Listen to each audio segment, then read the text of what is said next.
I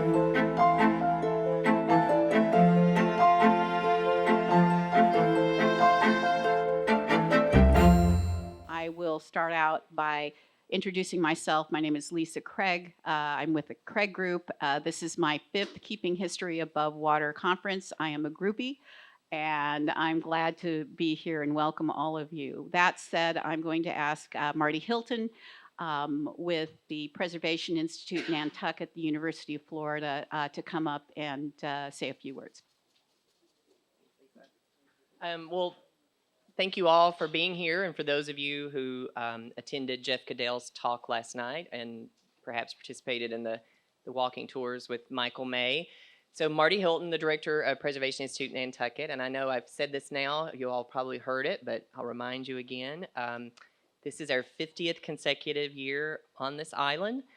We are an educational program and we're here seasonally, but I was just having a conversation with someone that we really are part of this community and we care very much about Nantucket. And we've worked very closely over the last 5 decades with partners on the island, people like the Nantucket Preservation Trust, to really help address needs around your historic, cultural, architectural resources. And unfortunately, I'm not sure that we've encountered a challenge quite as great as this one, the impact of sea level rise on historic coastal communities. If you would have told me that 10 years ago, first of all, that I'd be using laser scanning to document buildings and communities, I would have said, you're crazy. And the fact that I now live in Florida and so much of our research is based there and here. So 2 places that are sort of ground zero, if you will, for this issue. And it's going to take, another comment I had was keeping history above water. That's not what I love about this initiative that the Newport Restoration Foundation created, is that it's not just experts in historic preservation or otherwise. It's not just engineers and the scientists, but it's people in the community. It's all the stakeholders, because it's going to take all of us working very closely together and being creative and innovative, I think, to address this issue. And I'm so pleased. Chuck Larson and Holly Backus from the town who are going to be speaking in a moment. The town of Nantucket, since at least I've been coming here, we've not had a closer collaboration than now. So I'm so appreciative that we have all of these groups coming together. And I said last night, again, I turned 48 and I'm already repeating myself. I can't imagine what I'll be like at 60. My 14-year-old just rolls her eyes. She said, you said that yesterday. I'm like, I guess I did. But I think that preservationists are, in terms of how we're trained and how we think, we're about managing change, not about freezing things in time, but about managing change and doing that in close collaboration with communities and stakeholders. And we're a very multidisciplinary field. And we do things, I think, sensitively, and we think in really long periods of time, right?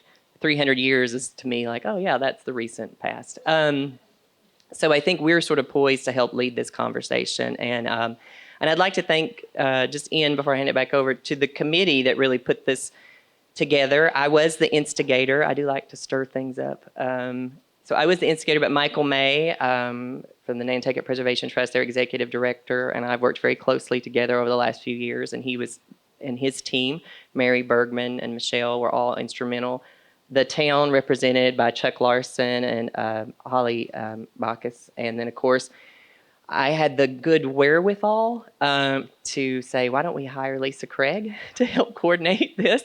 Lisa's really become a leader in the field. She's a leader in the field of historic preservation in general, but really become a leader around this particular issue. She helped create the Wither It Together program and a lot of the good initiatives in Annapolis, Maryland, before going out on her own. So is there anyone else with the team that I'm missing? I don't think. One last thing too, just to acknowledge the Osceola Foundation, Walter Beinecke's family, and there are a couple members here today. They gave the Catalyst funding.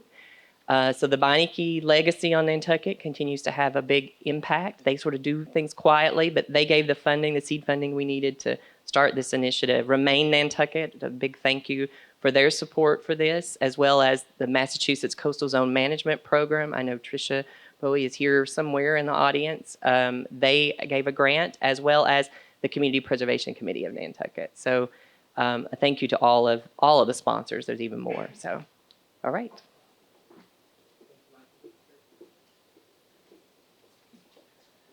Well, thank you, Marty. It's great to see such a large group of people from the island and also people from off island, from Rhode Island, New Hampshire, Florida. There are people from all over the place. So that's really great.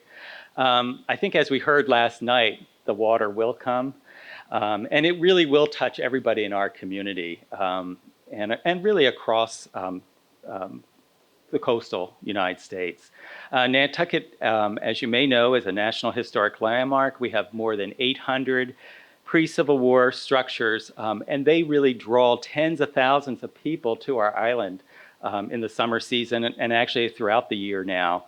So how we deal with the challenges that sea level bring, and it's something that we're going to really need to address and think about. And it's more than just our historic resources. It's the whole economy on Nantucket will be impacted. This conference will probably raise more questions than it answers, but I do think it's an important step in the planning process. And we hope to spread the word about sea level rise and engage a broader community in developing future strategies.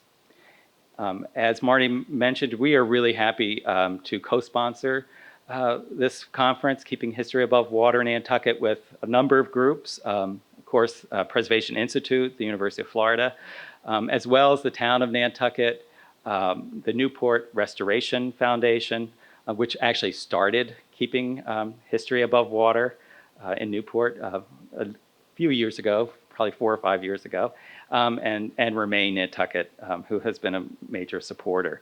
We are also grateful to our members who provided a lot of the seed money to begin this project, as well as the Massachusetts Massachusetts Office of Coastal Zone Management, the Osceola Foundation, and the Community Foundation for Nantucket, the Remain Nantucket Fund. So together, this funding really made it possible to bring speakers from all over the country, and also made it affordable for people to attend. So we are very thankful for everyone who was a part of the funding. I also would like to just thank Nantucket Island Resorts for being today's sponsor for this program. And at this time, I'll ask Mark Thompson, who is Executive Director of the Newport Restoration Foundation, to come forward to say hello.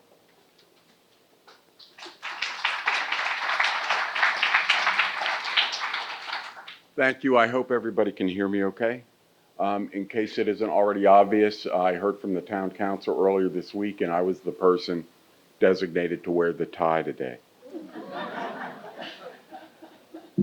When the Newport Restoration Foundation conceived of and then convened the first Keeping History Above Water conference in 2016, and that was before I arrived at NRF, I should add, I don't think anyone imagined that the conference would still be going strong today.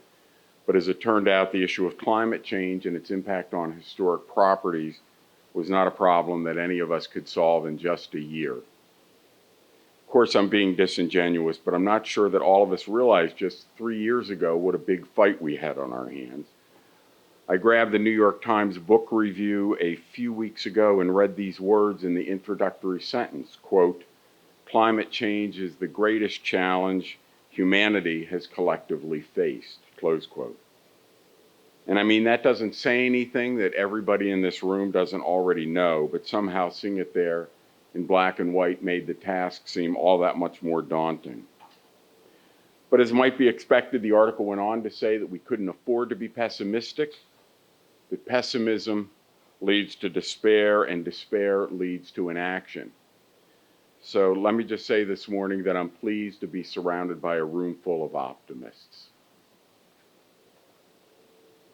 At NRF, we own approximately 60 18th century houses and several more 19th century houses, and more than half of them are directly threatened by sea level rise.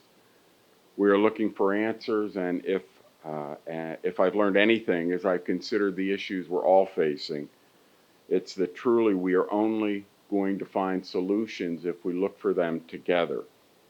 The idea for the conference, which we are perpetuating here this week, is that just as we face the problem collectively, we can only solve it collectively. We believe that this conference is a step in the right direction, and we hope that it continues beyond Nantucket. I'm attending the conference this week with Alyssa Lozapone, our Director of Preservation, and Maya Farish, one of our board members. And if you're interested in perhaps bringing Keeping History Above Water to your locale in 2020 or 2021, please come up and talk to us at some point during the conference. We'd love to have a discussion. And Keeping History Above Water doesn't have to look exactly like this conference looks like this week. It can be a longer conference like the conference we had in St. Augustine, but yet in 2018 we did a one-day workshop in Palo Alto, so it can take all kinds of different forms, and we're willing to talk to you about what might work for your jurisdiction. The important thing to us is continuing the conversation. And with that, I would be remiss if I didn't thank Marty Hilton, because as Marty said, wherever Marty is, that he was the one who brokered this relationship between the Nantucket Preservation Trust and the Newport Restoration Foundation. I'd also like to thank Michael May and his staff, because they've done an absolutely incredible job. And one thing you need to know is this may be the Keeping History Above Water Conference, which was initiated by NRF, but most of the heavy lifting was done by the Nantucket Preservation Trust. I'd also like to thank Lisa Craig for her role in organizing this conference. And I'd like to give a shout out to Kelsey Mullen. Kelsey Mullen has been, in many ways, the guiding spirit behind Keeping History Above Water for most of the last 4 years. And she has recently left NRF to join the Providence Preservation Society to become their Director of Education. And we wish her good luck there, and we thank her for all of her great work that she did at NRF. And last but not least, thank you for being here, and thank you for giving me a few minutes of your time. Good morning. I'm filling in today for Jason Bridges. I'm a little shorter. So I just wanted to welcome everybody. I'm the newest elected select board member for Nantucket. And really the select board over the last 2 years has focused on our strategic plan, and environmental leadership is one of our top priorities. We realize that while focusing on housing and transportation are important, if we don't solve, the biggest crisis facing us, all of that is a moot point. So I just wanted to thank everybody for coming here, thanking the Nantucket Preservation Trust and Preservation Institute, and allowing the town to be a part of this and giving us national recognition. It's really going to help lead the select board as we drive into these challenges. So thank you.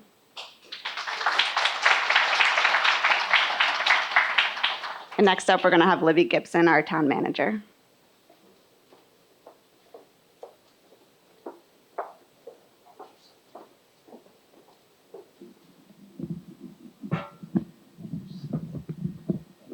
Thanks so much.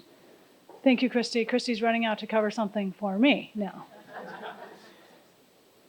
This conference and workshop are really an important step for Nantucket and our community in our ongoing discussion about coastal resiliency. We've weathered some big storms in the past, and we'll encounter them again. In 2017, at the recommendation of the Nantucket Coastal Conservancy, the town began a process to develop a coastal resiliency plan. On January 4th, 2018, during a significant and unusual storm event, we experienced the failure of the sewer force main that services most of our sewered properties. I hate to even remember it, even remotely. This situation reinforced the need for resiliency planning in a variety of ways, some of which we are continuing to work on. In terms of preparedness and planning, we have taken several steps over the last 18 months, including updating our hazard mitigation plan, which was approved by FEMA earlier this year in March. The HMP identifies approximately 60 projects, many of which relate directly to coastal resiliency. We've established and allocated funding in the next fiscal year for the position of Coastal Resilience Coordinator, which will be dedicated entirely to coastal resiliency issues, projects, planning. Earlier this year, Nantucket became a Municipal Vulnerability Preparedness, MVP, certified community by the Commonwealth, which means we are now eligible for a variety of grants and funding resources to support our activities and projects. We are reviewing a draft coastal resiliency plan right at the moment with the assistance of the MVP grant, one of the MVP grants that we have received. This plan, once reviewed internally, will go to a newly established Coastal Resiliency Advisory Committee for review, recommendation, and assistance with establishing priorities. I think we all know Nantucket's history is a strong part of the community's fabric. It's a significant part of why and what our visitors come to experience on the island and why a lot of us live here. The work being done in the conferences today and tomorrow and the conference of yesterday will help us to develop future efforts and actions to protect and adapt our historic structures and areas from the impacts of climate change and sea level rise, we hope. This event represents the collaboration of several related planning efforts, and too many people to name individually. To everyone who's been involved in this, a sincere thank you.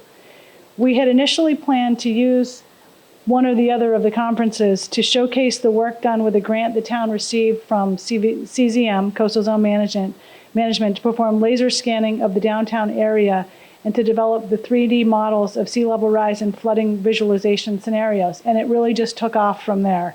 These models are a critical step for use in building awareness of the need for and developing actions to protect our most vulnerable historic resources. You'll be seeing these models later today and tomorrow, I believe.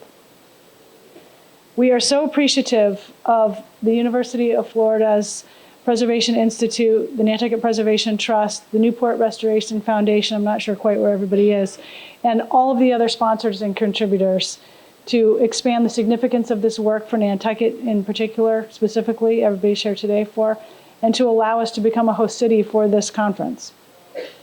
We're pleased and honored to have this level of expertise here, national recognition and support on our island. We do have some exciting news. Chuck said that I could break it. Nantucket has been selected to receive another MVP grant that is called an action grant of $78,000, which will help us develop a public awareness toolkit, it's called, and recommended design guidelines for adapting and preserving properties in the National Historic Landmark District of the island. Well, the whole thing's a district, but in our core area. More information will be released shortly on that. And in closing, I want to thank everybody for participating in these presentations and workshops. The collective work of everyone here and your contributions, questions, comments, discussions really help us as we continue to determine how we are going to proceed here with respect to historic preservation as an important part of coastal resiliency planning. It's one part of coastal resiliency planning, but it's possibly the most important. So thank you all very much.